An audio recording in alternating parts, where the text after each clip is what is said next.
movie. There was a lot of stuff that could have been cut out to make it tighter. And yeah, that, I guess they wanted to give, the tension between, show the tension between like the straight-laced, all-American military types and like the roughneck guys who are going to do good. Mm-hmm. And it felt too long, didn't it, Niall, though? Like, it was. Yeah. I think once it had been like shut off, I think they should have just been like, okay, right, we've shut it off. Yeah, we should have just had a button. Yeah. Real bombs don't have wires to cut or things like that. They have, a key basically that you turn. It's like on, off. Okay. It's microchips. It's a circuit board. That's it. Yeah. And they had and they rehashed that argument several times throughout the movie that, if you blow up the bomb on top, it's not going to work. Mm-hmm. Like, no, but I think it will. Yeah. I'm Keith David, and I want to throw nukes at the problem. It's like the man said, I don't think you should take advice from a man who got a C- in astrophysics. Oh, I love that line. Jason Isaacs. Beautifully snarky. He wanted to be on that movie longer, but he had another project that he couldn't get off, so he had to miss a lot of the making of it. But I liked him in that movie. Well, and also we needed more Ben Affleck playing with animal crackers on Liv Tyler's stomach, the original that, space really aided the narrative. It really aided the narrative. This could be a tight two. I think you're right. I think this is what keeps Armageddon. I mean, listen, I guess sometimes I don't really mind long movies because, it's just, if it's awesome, it's more awesomeness. But yeah, it could be tighter, and I think it keeps it from being like, is this okay? You have a tier 1 summer blockbuster, and I would say Jurassic Park, Independence Day. Is Armageddon tier 1, or is it tier 2? Would you say, like, where does this belong in the? I know you don't have it all in front of you. In terms of quality, you can't put it up there with the likes of Jurassic Park, or like something like Back to the Future or something like. Those are practically perfect movies. Mm-hmm. Mm-hmm. Mm-hmm. I watched Jurassic Park about a week or two ago, and it's so good it made me watch the entire series. I was literally watching Jurassic Park all day. Ooh. What do you think about the third one? The latest series of movies that made us on Netflix. And one of the episodes is Jurassic Park, and that just made me want to watch Jurassic Park. Because I was like, oh yeah, this is how they did the visual effects in this thing. It's amazing. It's that good. I totally want.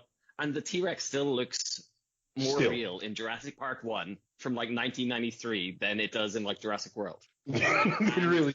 That's because of one guy. It was the dude who worked on The Abyss, Phil and Tippett? T2, and Jurassic Park. No, the other guy, James the Cameron? computer animator. Oh yeah, I forgot his name. Yeah, it's like Steve Williams, ILM, right? His name was. Yeah, so this ILM dude worked on those 3 projects and has done basically nothing since. And it's okay. He was the guy who went behind Phil Tippett's back and basically animated a T-Rex and then showed it to Spielberg, being like, "Look at what I can do." Gimme.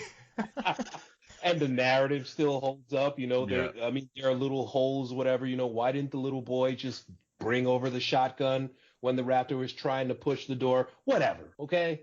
Whatever. I'm with it. Yeah, that's a good little boy. His mother told him don't touch guns, so he didn't touch gun.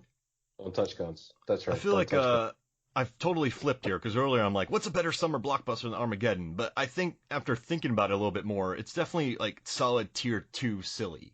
Like it's a tier 2 blockbuster. It's a dumb movie, man, and you just put it on. It is the definition of turn your brain off. Mm-hmm. And you will actually enjoy it more if you turn your brain off, because if you start thinking about it, then you'll just give yourself a headache. Yeah. Wait. What? They're in what? They're in space? What? Dude, you get a solid 15 minutes before the movie. What? No. Really? But you do get that first 15. And then again, the first 11, you get a couple of dozen, if not a couple of hundred explosions.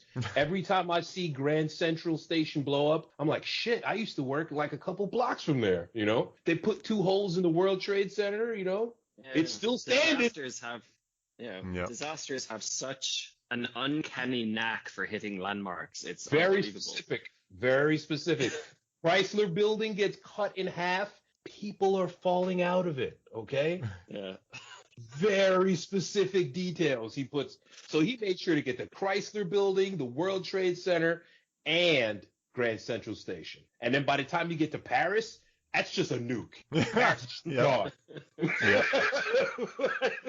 Paris has been lit up a bunch. The Shard has been destroyed countless times in movies. Jeez Louise. It's a good building to destroy. I can actually see it looking out the window here. The Shard. Nice, brother, nice. It's come a long way since our days in Korea.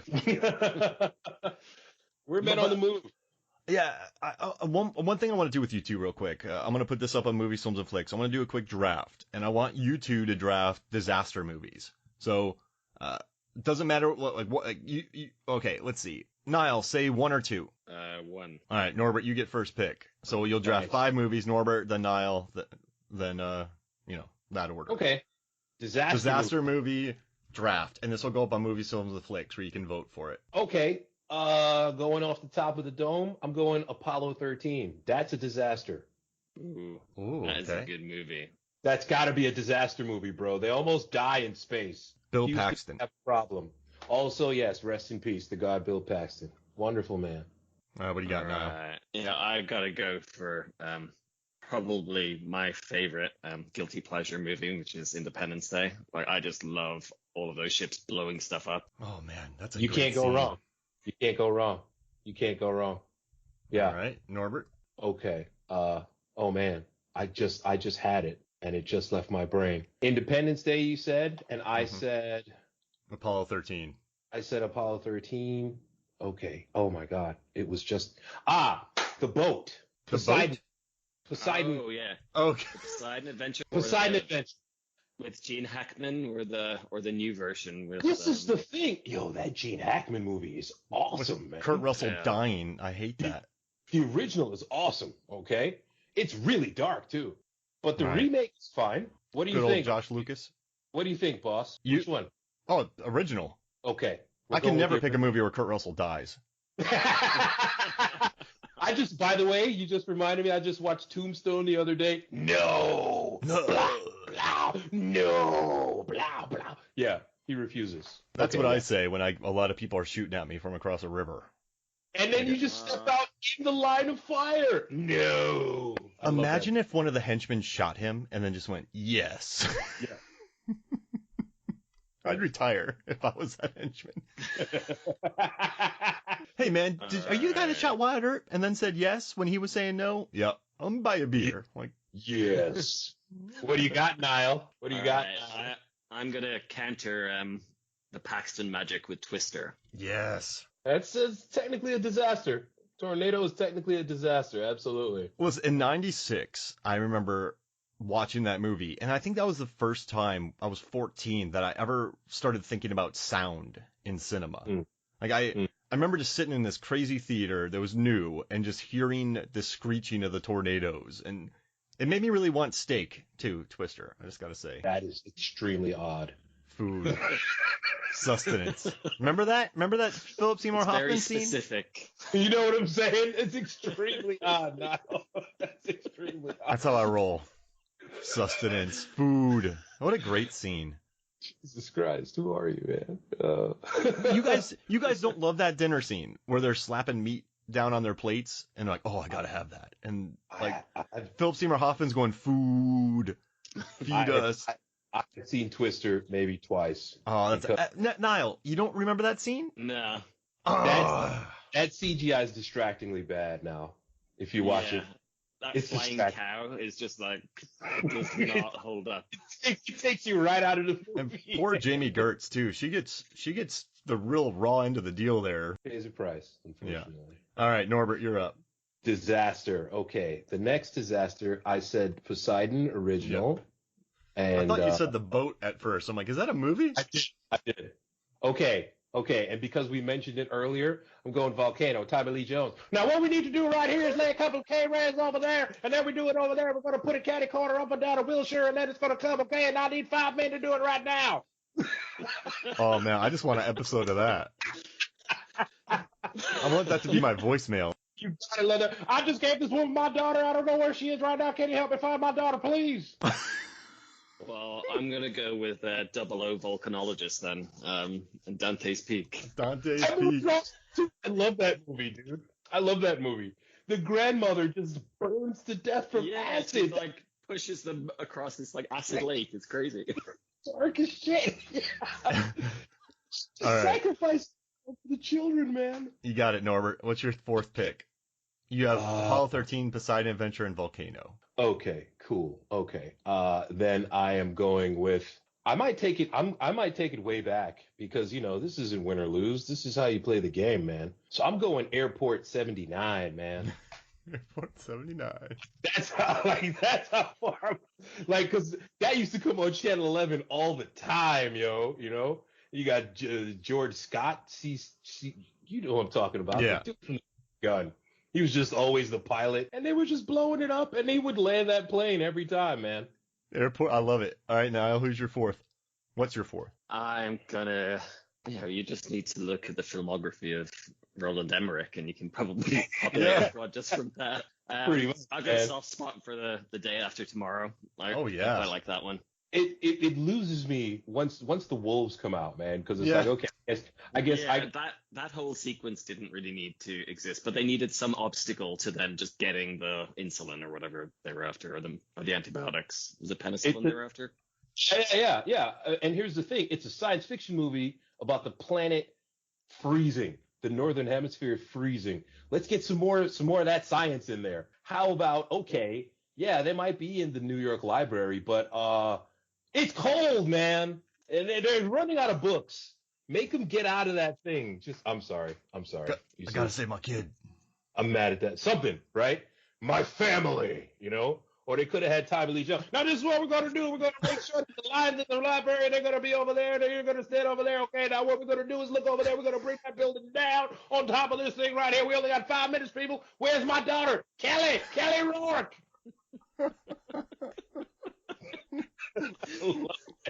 I love that movie. That movie's nice, man.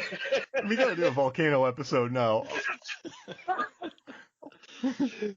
Hey, oh, final disaster. Final disaster. Jeez. And speaking of Day After Tomorrow with the wolves, it reminds me of the Con Air with the.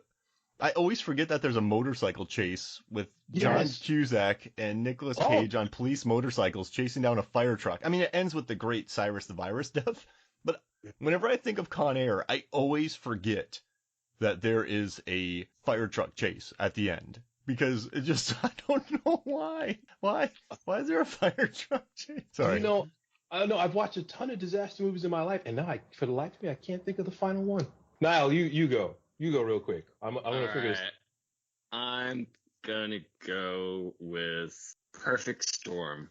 It's very, very kind of narrow disaster, limited to one boat, but you're strong on the Jan de Bont movies here. I like it. That was a huge film. I was in the theater when that came out, and there was tons of people watching that. Good cast: Clooney, Wahlberg, Riley. Okay. How about Body Snatchers 1978? Is that a disaster? Kind of the world is taking over.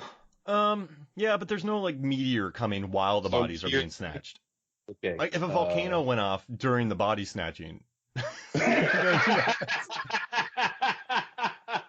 All right, I'm gonna solve this quick.